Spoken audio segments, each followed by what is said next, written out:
Transcription number 25, 5 seconds.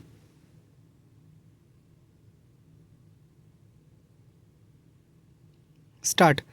Mr. Vice Chairman, first of all, I must place on record my grateful thanks to the University Grants Commission for the work that they have done for the advancement of higher education.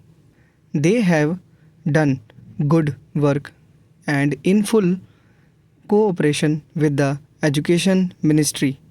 This, I think, must encourage state governments to establish university grants commissions or committees in their respective states.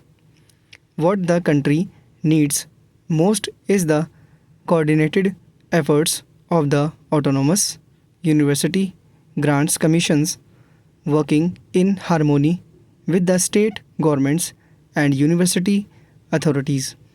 Coordinated efforts are needed to bring about certain uniformity in the standards of university education. Without that, our educational advancement is bound to suffer from various tensions and difficulties.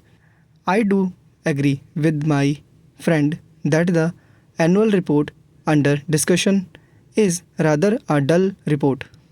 At least, it is not as bright as the two previous reports were. In the previous two reports, the University Grants Commission invited the attention of the nation to certain academic problems, to certain educational needs.